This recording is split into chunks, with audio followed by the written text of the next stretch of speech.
Hola a todas y todos. Vamos a continuar con las grabaciones del curso de Historia del Pensamiento Económico de la Universidad de Talca, sede Talca.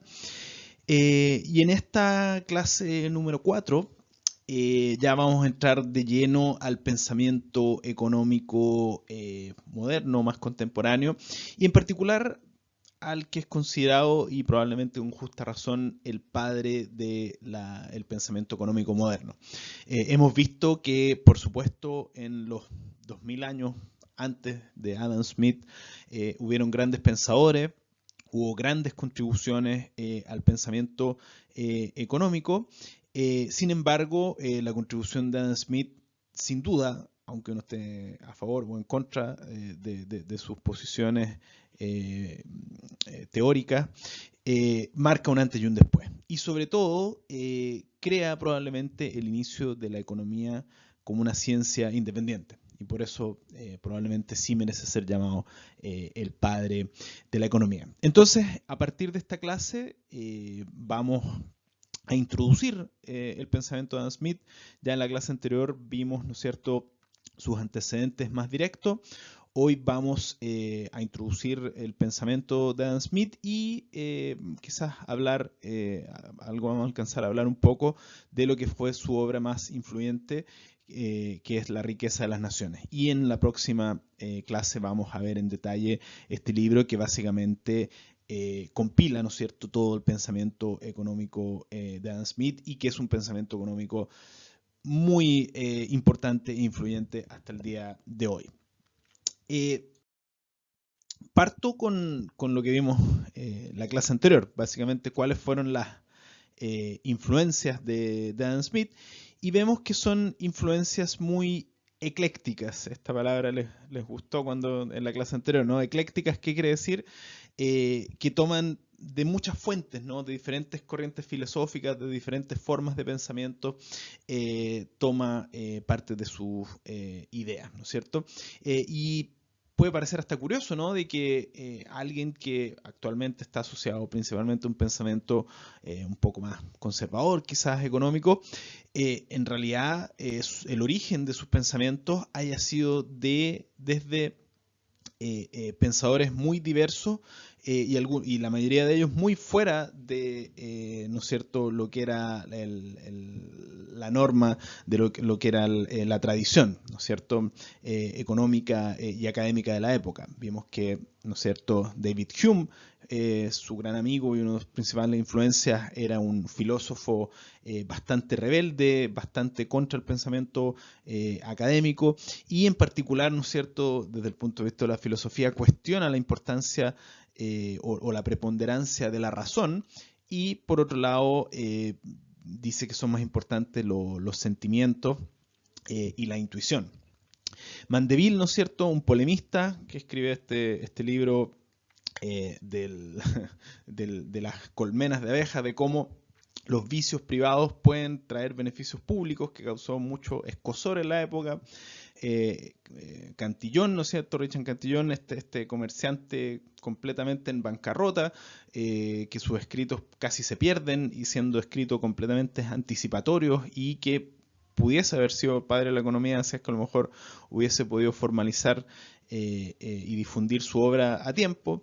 Estos fisiócratas, ¿no es cierto?, estos cortesanos franceses que estaban en contra del rey, y que tenían esta visión pseudo religiosa, en parte traída desde el confucianismo chino, ¿no es cierto?, de antes de la época cristiana, ¿no es cierto? Y, por supuesto, influencias más tradicionales como Hutcheson, ¿no es cierto?, que eran las influencias académicas de la época. Entonces Adam Smith tuvo la genialidad, en parte, de traer este pensamiento ecléctico, poder recolectar pensamientos de muchas partes. Eso es importante, ¿no? Fue muy abierto de mente, escuchó ideas incluso que se podrían considerar radicales, capturó las cosas importantes de ese pensamiento radical, y fue capaz con eso de generar un cuerpo de pensamiento muy, muy sólido. Ahora vamos a ver quién fue Adam Smith, cuáles fueron sus pensamientos filosóficos y económicos antes de La riqueza de las naciones, e introducir este importantísimo libro, quizás muchos lo citan como los 10 libros más importantes de toda la historia del pensamiento de la humanidad, no solamente económico.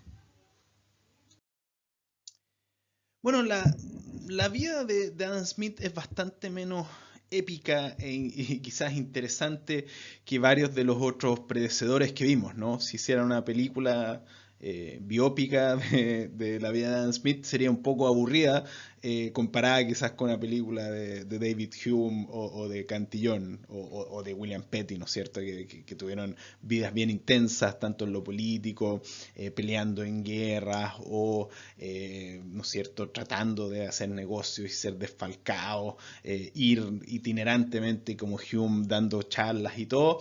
No, Adam Smith tuvo una vida bastante más lineal y tranquila.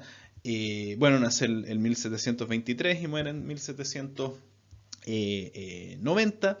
Él es escocés, como lo habíamos dicho, nace cerquita de Edimburgo, la capital de Escocia, y estudia filosofía en Glasgow, la otra ciudad importante, ¿no es cierto?, con una universidad muy importante también, y también estudia en Oxford, ¿no? Va a Inglaterra y estudia en Oxford, que probablemente era uno de los lugares más prestigiosos para estudiar filosofía en esa época. Después vuelve a Glasgow, ¿no es cierto?, es profesor de filosofía, escribe un librazo importantísimo para la filosofía, que es la teoría moral de los sentimientos, lo vamos a hablar un poquito después, que fue influyente, tampoco fue tan influyente como lo de Hume y todo, por supuesto no tiene el nivel de influencia que La riqueza de las naciones, pero es un libro bastante importante. Y quizá una de las cosas más relevante, ¿no es cierto?, que tuvo dentro de su vida, es que en 1763, por circunstancias que ustedes van a leer ¿no es cierto?, en el texto de Worldly Economist, de Worldly Philosopher, ¿no es cierto?, que van a tener que leer, él decide dejar, ¿no es cierto?, la cátedra en Glasgow y viaja, se pone, ¿no es cierto?, bajo la protección de un millonario de la época, ¿no?, de una persona, ¿no es cierto?, aristocrática, con mucho dinero en la época, que lo contrata como preceptor de su hijo. Ya, de su hijo, era un adolescente, ¿no es cierto? Entonces en esa época la gente con mucho dinero, en vez de enviar a su hijo a escuelas, qué sé yo, contrataban a maestros para que fueran sus que les enseñaran. Y la gente con mucha plata contrataba a grandes filósofos, grandes intelectuales. Entonces a Smith lo contratan para ser, ¿no es cierto?, el preceptor del hijo de este potentado. Y con él, ¿no es cierto?, por las funciones que tenía que cumplir este aristócrata, viaja por diferentes lugares de Europa y en particular pasa mucho tiempo en París, ¿ya? Y entre 1763 y 66 Adam Smith pasa mucho tiempo en París, y como les comentaba en la clase anterior, eso fue muy importante porque salió de la burbuja, por decirlo así, de Gran Bretaña, en que veía el pensamiento filosófico y económico de la isla británica, y llega a conocer el pensamiento francés, ya que en esa época no necesariamente dialogaban esas dos tradiciones. Y ahí conoce a los fisiócratas, ¿no es cierto? Conoce a Cantillon, en parte indirectamente a través de ellos, pero también conoce a grandes filósofos como Voltaire, conoce a Benjamin Franklin, ¿no? Entre ellos hay mucha conversación, mucha influencia, y varias de las ideas de Smith quedan impregnadas en Franklin, ¿no es cierto?, cuando él va a hacer la revolución, pero sobre todo por el otro lado, ¿no? Franklin, que la tenía muy, muy clara en cuanto al liberalismo político y lo que fue después el proyecto de creación de Estados Unidos en 1776, ¿no es cierto?, de la independencia, quizás con una primera constitución escrita con pensamiento político liberal. Todo esto influye mucho en Adam Smith. Y finalmente, bueno, después de este viaje a París, vuelve a su casa cerca de Edimburgo a vivir con su mamá, no tenía ni siquiera familia Adam Smith, y ahí, ¿no es cierto?, se queda como 10 años en su casa, básicamente escribiendo La riqueza de las naciones, ¿no? Ni siquiera estaba en la universidad en esa época, sino que está muy tranquilamente en su casa escribiendo esto. Y bueno, finalmente, después de esta obra que rápidamente tiene influencia, empieza a asumir algunas posiciones honorarias, ni siquiera vuelve a la universidad, y después muere tranquilamente. Así que tiene una vida bastante más lineal que lo otro, pero quizás esa vida un poco más calma le permitió, ¿no es cierto?, el espacio para poder escribir esta obra fundamental que escribe Adam Smith. Bueno, hablando también un poquito del contexto, ¿no? En que Adam Smith escribe su libro y desarrolla su obra, es un contexto que ya empieza a ser bastante más parecido a la sociedad, a la economía y a los regímenes políticos que tenemos en la actualidad, que a lo que había sido la Edad Media o esta transición, ¿no es cierto?, del Renacimiento y la Edad Moderna. Ya el siglo XVIII, en particular, ¿no es cierto?, se genera quizás la gran transformación económica que ha tenido la humanidad, que es la Revolución Industrial, ¿no es cierto?, que empieza justamente en Inglaterra, de eso no hay dobles lecturas. Pero cuando Adam Smith escribe su obra, esta revolución industrial estaba recién comenzando, ¿ya? Esto particularmente se da ya a finales del siglo XVIII y sobre todo en el siglo XIX. Ese es el gran momento de la revolución industrial. Sin embargo, en la época que Adam Smith escribe todavía estaba en esta transición, esto estaba recién empezando. Por ejemplo, como pongo acá, James Watt, fue un alumno de Adam Smith. De hecho, Adam Smith en Glasgow le solicitó de que le dieran un espacio para que él hiciera su experimento.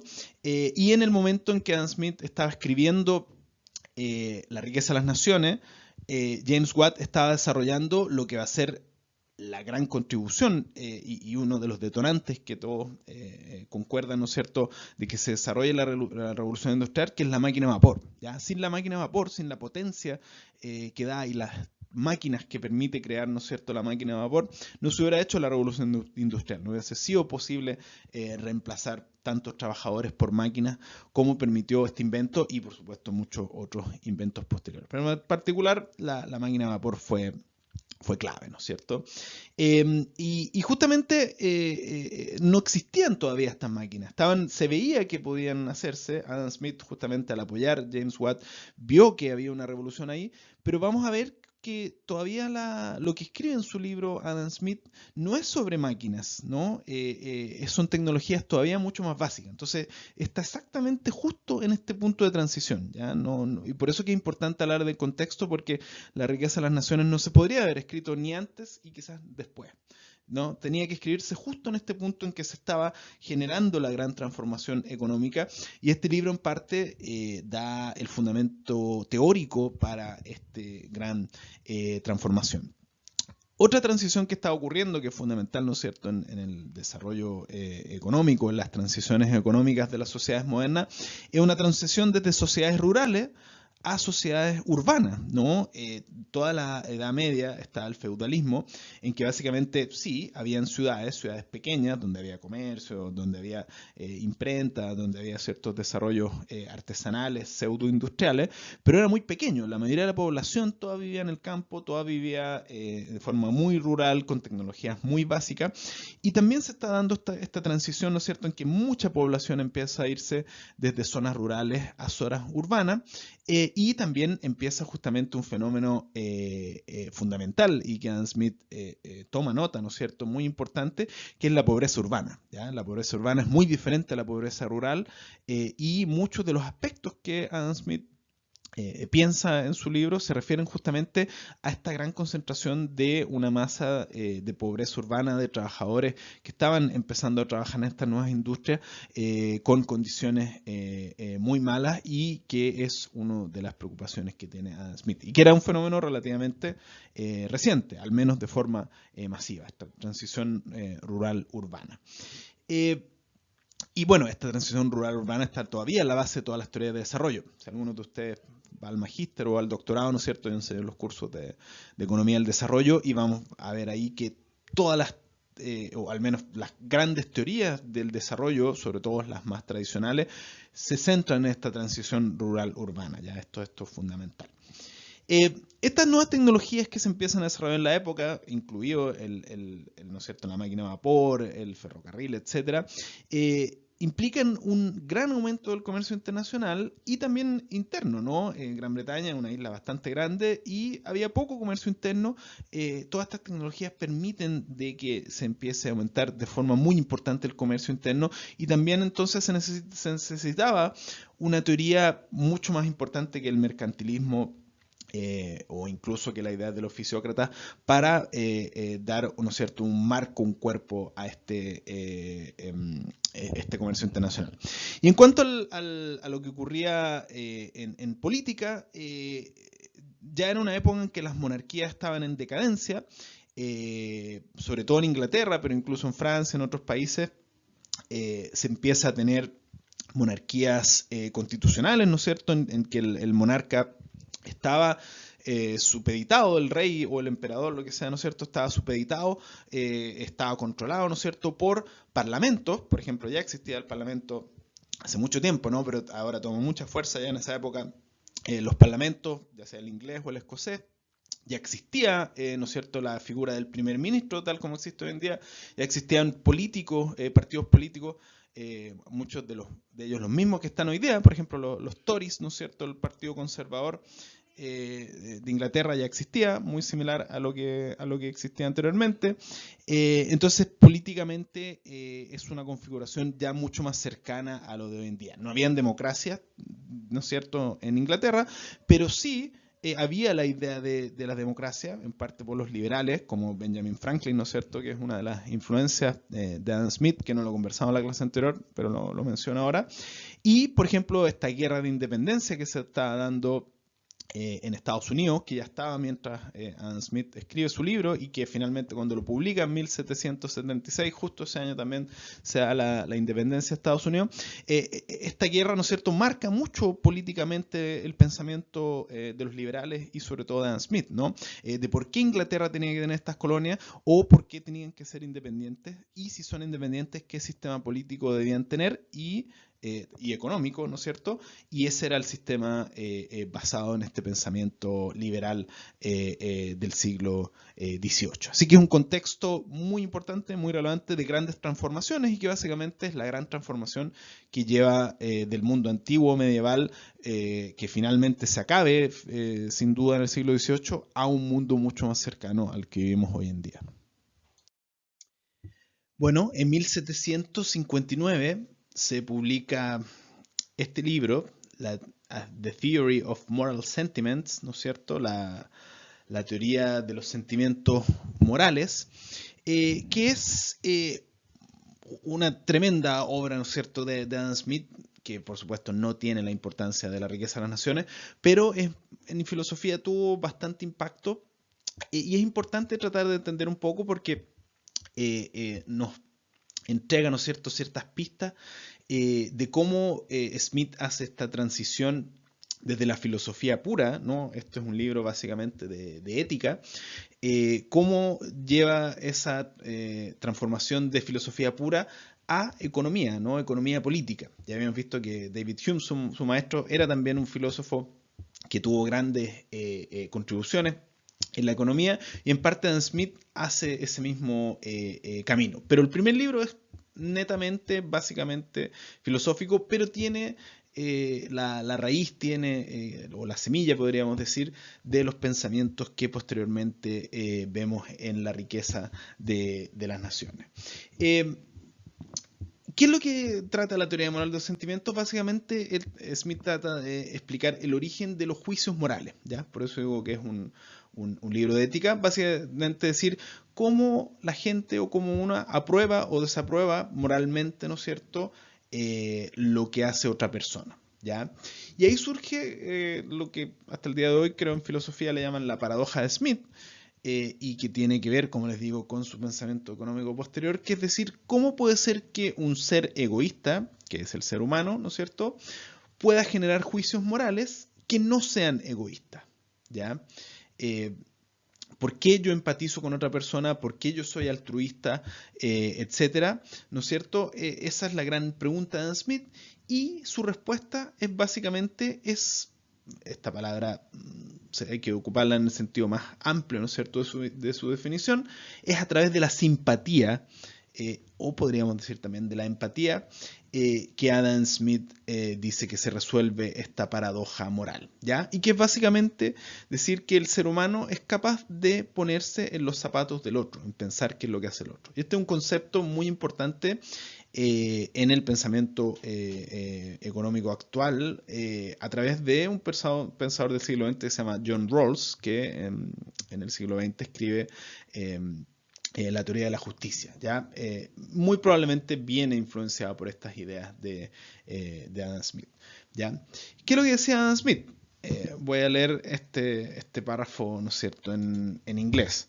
Él dice: How selfish soever man may be supposed, there are evidently some principles in his nature which interest him in the fortunes of others, and render their happiness necessary to him, though he derives nothing from it, except the pleasure of seeing it.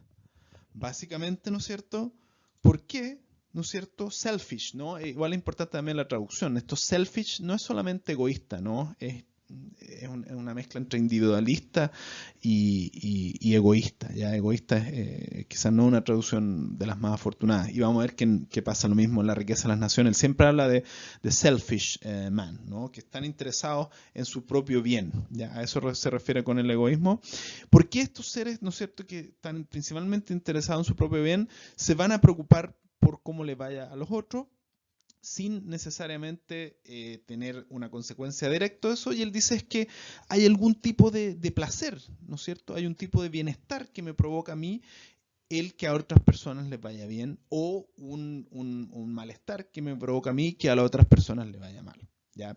Esa relación, ¿no es cierto?, de estos juicios morales, es importante que, a pesar de que yo solamente me preocupe de mí mismo, incluso si yo solo me preocupo de mí mismo, dado que tengo un cierto placer que me genera que al otro le vaya bien, por una cosa completamente individualista, yo de todas formas voy a querer que a los otros les vaya bien, ¿ya? Eso es importante en filosofía, pero vamos a ver que es muy importante posteriormente también en el pensamiento económico. Entonces, como hemos dicho, esta simpatía que Adam Smith pone en el centro de los juicios morales es tanto con la miseria de los otros como con la alegría de los otros, ¿ya? Entonces te causa un aumento positivo de la utilidad, por decirlo así, que a los otros les vaya bien, y hay una disminución de la utilidad personal cuando a los otros les va mal, con la miseria, ¿ya? Esta simpatía, este efecto personal, ¿no es cierto?, de cómo les vaya a otros que describe Adam Smith, no es necesariamente el tipo de hedonista, de hedonismo griego que habíamos hablado, que muchas veces se asocia a los placeres físicos, sino que es justamente el tipo de hedonismo griego que va a los placeres superiores, ¿no?, a los placeres intelectuales, creativos, mayores.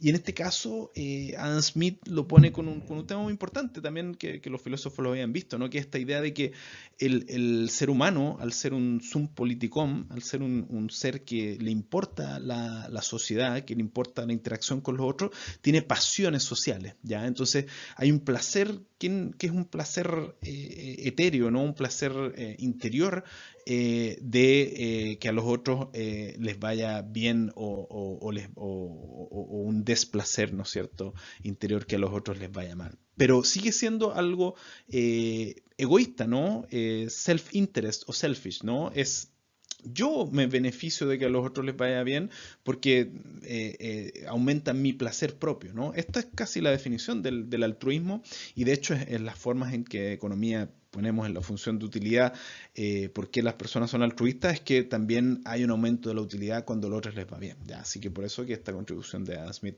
es importante.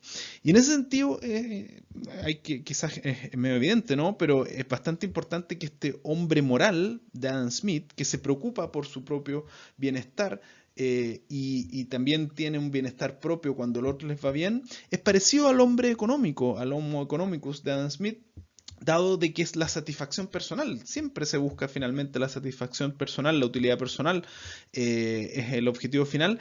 De todas formas, esa utilidad personal no necesariamente va a ser mal a los otros, sino que por el contrario les va a hacer bien.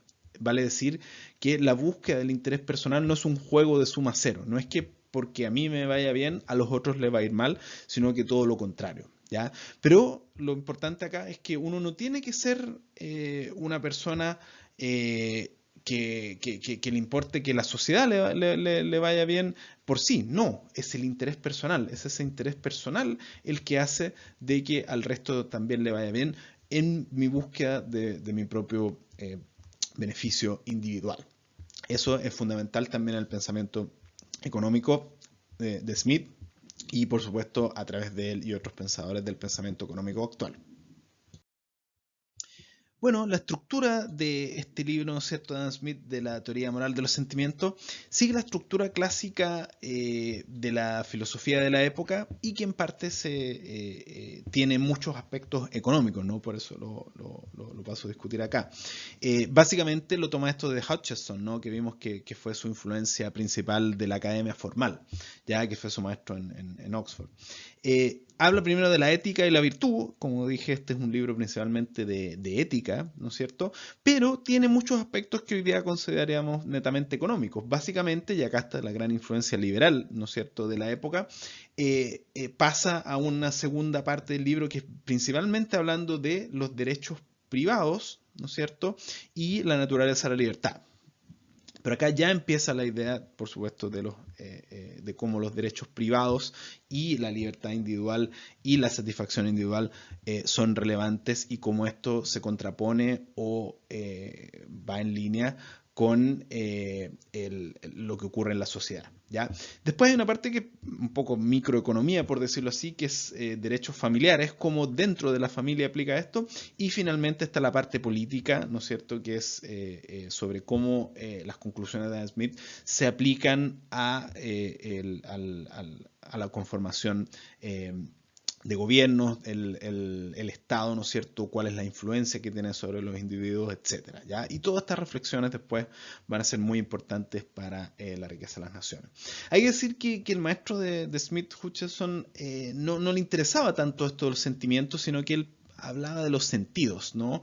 Que era una cosa que como uno se enfrentaba a la sociedad, ¿no? Yo tengo un sentido del honor, tengo un sentido del ridículo que me hace que estoy haciendo algo que la sociedad lo ve como mal, pero él no pensaba que los sentimientos eran importantes, ¿ya?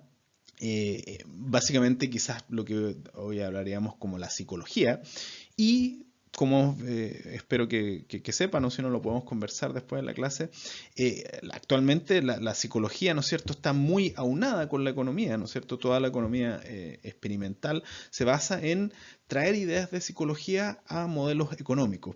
Y en parte fue un poco lo que hizo una de las contribuciones que hizo Adam Smith, ¿no? Al traer esta idea de los sentimientos, que es la toma de David Hume, ¿no? De su gran amigo y otro maestro más informal, ¿no es cierto? Él toma esta idea de los sentimientos y en cierta forma eso le permite traer de vuelta la idea de la utilidad y del hedonismo, que sigue siendo hasta el día de hoy la base del pensamiento económico con las funciones de utilidad, etcétera, y que es la base, por supuesto, del utilitarismo que veremos en un par de clases más allá, ¿no? Él hablaba de cosas como man is pleased by utility, ¿no es cierto? Los sentimientos, la búsqueda de la satisfacción personal con base a estos juicios morales, esta utilidad que te crea cómo le va a los otros, es lo que crea estos juicios morales. Entonces esta también es otra contribución muy importante que viene de Hume, pero que justamente dentro de sus influencias eclécticas lo toma Adam Smith y lo lleva a la economía y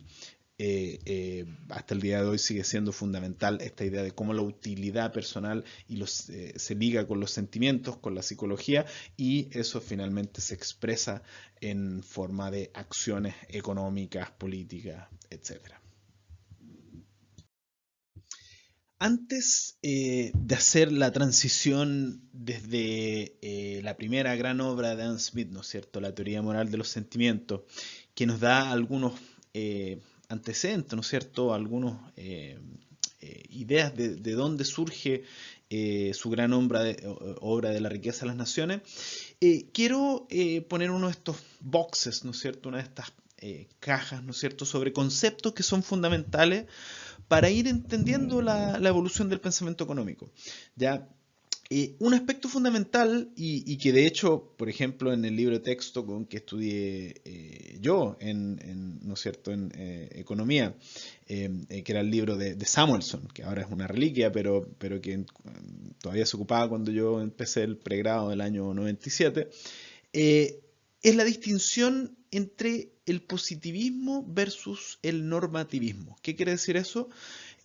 Por supuesto aplicada a la economía, cuál es la economía positiva y cuál es la economía normativa. ¿Ya? Veamos primero qué es lo que es la economía normativa. De hecho, la mayoría de la economía de los pensadores antiguos es una economía normativa. ¿Qué quiere decir esto? La economía normativa hace preguntas, por ejemplo, ¿cuál debería ser el resultado económico óptimo? ¿O cuál debería ser la asignación de los recursos? Entonces nosotros hemos visto que tanto los filósofos antiguos, ¿no es cierto? Por ejemplo, Aristóteles en su libro sobre la ética, ¿no es cierto? En la ética de Nicomaco, es donde pone en los principios económicos, analizados, como siempre lo hizo Aristóteles, con todas las disciplinas de forma magistral y que hasta el día de hoy nos da que hablar, ¿no es cierto? Pero el objetivo final de Aristóteles era entender cómo los intercambios económicos y también el manejo económico de la familia, ¿no es cierto?, y de las pertenencias personales, cómo eso se condice con la ética, con el comportamiento social de las personas, con la moral que rige a una sociedad, ¿no es cierto? Entonces era una economía normativa, porque era una economía que no buscaba en los hechos explicar qué es lo que estaba ocurriendo económicamente, sino que decía cómo debería ser, cómo un intercambio entre dos personas, ¿no es cierto?, entre este zapatero y el arquitecto que vimos, debiese ocurrir ese intercambio para que ese intercambio sea justo, ¿no es cierto? Por ejemplo, distinguía Aristóteles, y ojalá nosotros hoy en día también lo hiciésemos, entre la economía y la crematística, ¿no es cierto? La economía es lo que permite el asignar recursos de forma eficiente, en que las personas tengan sus recursos para poder llevar una vida digna y plena, y la crematística es la acumulación que puede ser hasta el infinito de recursos, ¿no es cierto? Y eso lo considera inmoral. Pero toda su visión era normativa, era cómo debería ser el intercambio, qué se debería hacer. Por supuesto, todos los filósofos cristianos, San Agustín y Santo Tomás de Aquino, si bien tenían perspectivas diferentes, uno más idealista, platónico, otro más práctica, científica, aristotélica, como Tomás de Aquino, siempre se preguntaban por cuál debía ser el precio justo, por ejemplo, Tomás de Aquino, ¿no es cierto? Y él decía que había algo físico que era el precio justo. Todas esas son preguntas que son completamente normativas, ¿no es cierto? ¿Cómo tienen que ser los intercambios para llevar a la sociedad? Eso es lo que llamamos una economía normativa. Sin embargo, sobre todo con esta revolución, ¿no es cierto?, que se da con el pensamiento renacentista y con la ilustración en el siglo XVIII principalmente, con el surgimiento del empirismo, ¿no es cierto?, de Newton y de ahí adelante y también en las ciencias sociales de hacer experimentos y la observación, ¿no es cierto?, como base para poder tener principios que rijan a una ciencia, vale decir el nacimiento del método científico inductivista principalmente, se genera lo que se llama el pensamiento económico positivo, que ya no se hacía estas preguntas éticas y morales de cómo debe ser, cuál es el precio justo, sino que simplemente busca datos empíricos, busca observar cómo se da el proceso económico y describirlo para después aplicarlo a la sociedad. Después quizás pueden venir algunos fundamentos morales, pero busca datos empíricos, ¿no es cierto?, para explicarlo. Esto es, ¿no es cierto?, lo que primero hace quizás William Petty, ¿no es cierto?, con esta aritmética política y muy basada en los datos, muy basada en esta idea de que tienen que ser los censos, que tienen que ser los datos sobre actividad económica que nos hagan entender cómo se produce esta. Era lo que hacía Cantillón, ¿no es cierto?, al decir sí, el empresario está al medio, la forma en que se produce hay que explicarla, pero no en el ideal de cómo debería ser, sino cómo se produce en la práctica, ¿no es cierto? Eso parte con Petty, con Cantillón, hasta el momento lo que hemos visto, y mucha de la economía que han estudiado ustedes, ¿no es cierto?, es principalmente economía positiva, ¿no es cierto? Es economía que está basada en datos y que esos datos muchas veces después generan, ¿no es cierto?, ciertas teorías que nos dan a entender cómo funciona ciertas leyes económicas o ciertas teorías económicas. Pero por supuesto que es muy importante no dejar de lado la economía normativa, que hasta el día de hoy siguen habiendo filósofos y economistas, ¿no?, muy importantes que más allá de explicar con datos cómo funciona la economía, tratan de entender cómo debería ser. Y como sociedad muchas veces también nos estamos planteando esto. Y acá surge la pregunta, dado que estamos hablando de Adam Smith, ¿cuál era el pensamiento de Adam Smith? ¿Era un pensamiento normativo o era positivo?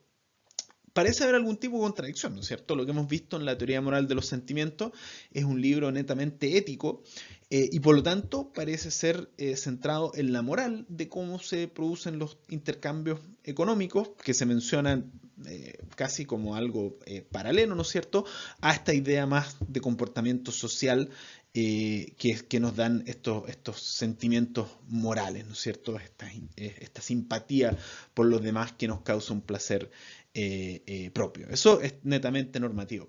Sin embargo, vamos a ver que en la riqueza de las naciones hay muchos elementos positivos, hay mucho de descripción, mucho de datos, ¿no es cierto?, tanto históricos como de censos y de cómo funciona la economía inglesa. Entonces, parece que ambos libros no dialogaran exactamente.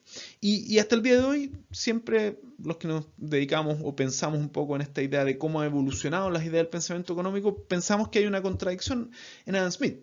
Y por ejemplo hay un gran libro muy reciente que los recomiendo que lo lean o que al menos busquen algunas charlas en internet, ¿no es cierto?, al respecto, que es un libro de un gran economista que todavía está vivo, Samuel Bowles, que es un economista, ¿no es cierto?, muy reconocido por sus trabajos experimentales, que sé yo, o sea, no es solamente un filósofo, pero que tiene un libro en que mezcla, ¿no es cierto?, datos experimentales con pensamiento económico. Se llama el libro se llama The Moral Economy, ¿no? Why Good Incentives Are Not Substitute for Good Citizens, ¿no? La economía moral, ¿por qué los incentivos no son sustitutos de los buenos ciudadanos, ¿no es cierto? Y que en parte resuelve este dilema de Smith como economista normativo o positivista, ¿no es cierto? Porque él dice, sí, el Smith de la riqueza de las naciones es muy positivista, describe cómo se da el ciclo económico y tiene una teoría económica que ya la vamos a ver muy, muy bien armada y muy estándar y muy basada muchas veces en datos, pero el Smith moral, ¿no es cierto?, de la teoría moral de los sentimientos parece a veces no dialogar con ese Smith más positivista. Y lo que dice Samuel Bowles es que básicamente el problema era que, o lo que no vio Smith, era lo que él denomina la endogeneidad de las preferencias, ¿ya? Él veía que el buen ciudadano, el ciudadano moral, en el concepto todavía de Aristóteles, ¿no es cierto?, que hasta el día de hoy sigue siendo válido, ¿no es cierto?, del ciudadano que se preocupa por el resto de la sociedad y de actuar correctamente dentro del resto de la sociedad, él no pensaba que él en su actuar egoísta pro mercado o actuando a través de fuerzas netamente de mercado, él no pensaba que las preferencias de las personas iban a cambiar por estar dentro del mercado. Sin embargo, lo que nos hemos ido dando cuenta, que una vez que se establecen sociedades basadas en el mercado como ¿no es cierto?, el mejor asignador eficiente de recursos, esas personas también cambian sus preferencias y ya no tienen preferencias morales o prosociales tan importantes como otras sociedades que son menos basadas en el mercado. Entonces, eso es algo que Smith básicamente no previó. Él previó que el hombre sí iba a actuar de forma egoísta a través de los mercados, y eso es algo relativamente positivo, ¿no?, porque es algo de observar cómo actúan las personas, pero que no iba a cambiar el comportamiento o que no íbamos a requerir de explicar normativamente cómo los buenos ciudadanos iban a cambiar su comportamiento. Sin embargo, este sigue siendo un debate abierto de cuál era la posición tanto positivista como normativa de Smith. Pero es súper importante cuando entremos en debates económicos, si estamos hablando de economía positiva, vale decir, si estamos, no sé, analizando el IMASEC, estamos, ¿no es cierto?, contrastando una teoría con datos, estamos nosotros observando, ¿no es cierto?, el comportamiento económico y sacando, ¿no es cierto?, inducciones a partir de eso, o estamos hablando de economía normativa, que es decir, ok, por ejemplo, el Estado, ¿qué es lo que debería hacer? El Estado debería proveer, por ejemplo, educación universitaria gratuita a todos o no, eso es netamente normativo. Hay argumentos positivos en ambos lados para decir sí, debía proveer a todos, debía proveer a algunos o no debía proveer a ninguno. Hay datos empíricos y argumentación positivista para todos, pero finalmente hay un tema normativo que como sociedad hay que definir ese tipo de preguntas y no hay respuestas únicas, ¿no es cierto? Son normativas, como sociedades tenemos que debatir. Entonces, distinción, economía normativa, economía positiva. Ok, y para terminar esta introducción al pensamiento de Adam Smith, vamos a dar digamos, un vistazo a sobre lo que se trata su opus magna, ¿no es cierto?, su obra maestra, que es La riqueza de las naciones. Vamos a dar una breve introducción y en la próxima clase vamos a ver en mucho detalle todo el contenido y todo el cuerpo teórico que hasta el día de hoy influencia de este autor, ¿no es cierto? Como les decía, este libro se publica en 1776, ahí pueden ver la portada original, ¿no es cierto? Como dice ahí, está escrito en 2 volúmenes, dice, está hecho por Adam Smith, dice, formerly professor, ¿no? Anteriormente profesor de filosofía moral de la Universidad de Glasgow, al momento de escribirlo no tenía afiliación. Y el libro pueden ver que, claro, uno normalmente lo conoce como La riqueza de las naciones, y ahí sale destacado Wealth of Nations, pero tiene un nombre un poquito más largo. El libro se llama An Inquiry into the Nature and Causes of Wealth of Nations, ¿no es cierto? An inquiry es como un cuestionamiento, ¿no? Sobre cuál es la naturaleza y las causas de la riqueza de las naciones. Ese es un título netamente económico y que podría ser un título de cualquier libro hoy en día, es decir, ok, y por ejemplo, la fundamento de lo que hago yo, de la economía del desarrollo, es decir, ok, ¿cómo los países se hacen ricos o desarrollados, diríamos, hoy en día? Esa es básicamente su pregunta. Como les había adelantado, muchas de las ideas de acá surgen, ¿no es cierto?, cuando Smith deja de ser profesor de la Universidad de Glasgow ¿no es cierto?, a través del financiamiento de un mecenas, de un noble, al que él, ¿no es cierto?, era preceptor de su hijo, Adam Smith, él tiene la oportunidad de viajar, de escribir, de conocer a muchos intelectuales, sobre todo de estar 3 años en Francia, donde conoce personalmente a Quesnay y a través de él el pensamiento fisiocrático y la obra de Cantillon, ¿no es cierto? Y después de volver de Francia, como creo que ya les había anticipado también, está 10 años en la casa de su mamá, ¿no es cierto?, en el campo, escribiendo tranquilamente su obra, y viaja de vez en cuando a Edimburgo, a Glasgow y sobre todo a Londres, ¿no es cierto?, a discutir el contenido de esto con Hume, que todavía está vivo, se muere justo cuando se publica esto en 1776, con Benjamin Franklin, ¿no es cierto?, y otros intelectuales, y a través de eso va agregando cosas. Por ejemplo, tiene unas partes de libros que habla sobre las guerras coloniales, de independencia, etcétera, probablemente muy influenciados por Franklin. Es un libro, al contrario de, por ejemplo, lo que pasó en Cantillon o incluso a Hume, que en vida era muy debatida su obra, es un libro que tiene mucho éxito e inmediatamente se agota completamente a los 6 meses de haber sido editado, se agota, tienen que sacar otra edición más, entonces se vende como pan caliente. Es muy favorecido y muy estudiado por los intelectuales y sobre todo por los políticos de la época, ¿no es cierto? Esa es una de las gracias de que más allá de los libros de filosofía, que en la academia pueden ser muy interesantes, este era un libro que se vio con muy buenos ojos por los políticos. Quizás que ese es el gran éxito y el gran acierto que tuvo Adam Smith, como les decía, de describir una teoría que es una teoría que tiene muchas implicancias prácticas y que refleja, ¿no es cierto?, las sensaciones de políticos liberales y también de políticos que representan a clases económicas que no tenían una teoría para defender sus principios, ¿no es cierto?, políticamente, y acá encuentran una forma de defenderla. Entonces, por eso es también tan bien exitoso inicialmente. Representa el pensamiento de una época que estaba generándose, que estaba engendrándose, y da impulso a ideas que todavía estaban un poco dispersas, tanto ideas académicas y científicas, pero también ideas políticas y prácticas.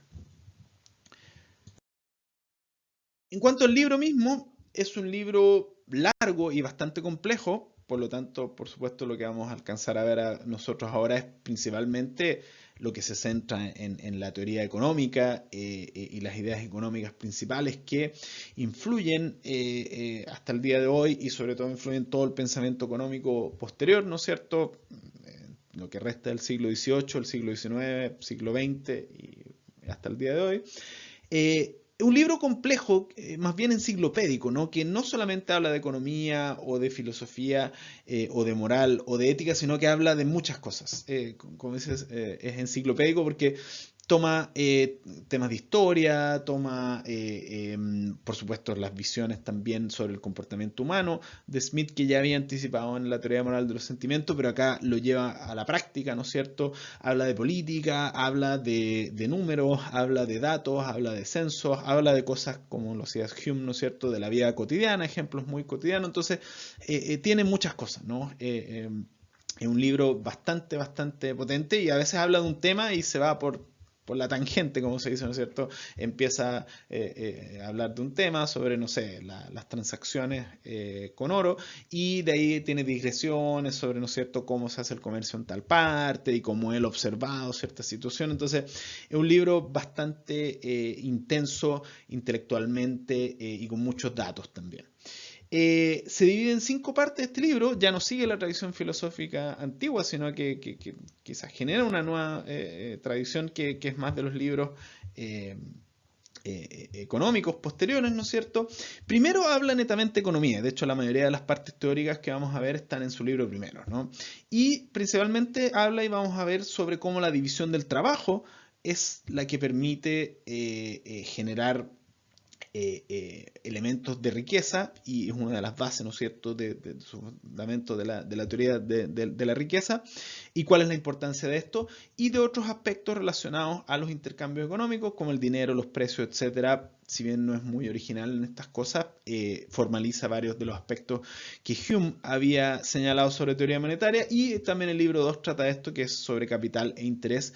No tiene tantos aportes originales como si lo tiene el libro 1, sino que es más bien meter dentro de su teoría y formalizar algunos aspectos que Hume y Cantillon habían ya develado, ¿no es cierto? La tercera parte es una profunda y larga historia del desarrollo económico de Europa, es básicamente una historia económica, ¿no es cierto?, de Europa, para ver cómo se evoluciona hasta el punto en que él propone su teoría.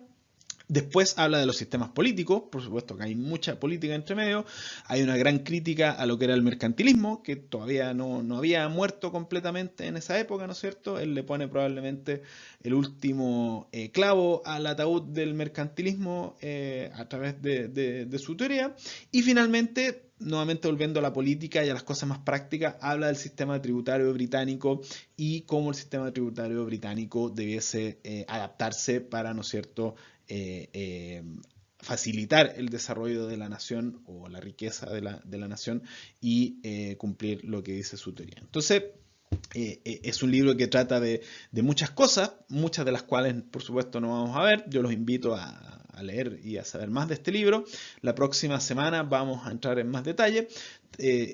También en el resto del video, perdón, en la clase vamos a ver algunos aspectos sobre esto y la próxima clase lo vamos a analizar en detalle. Pero por ahora lo dejamos hasta acá. Me despido y espero que estén todas y todos bien.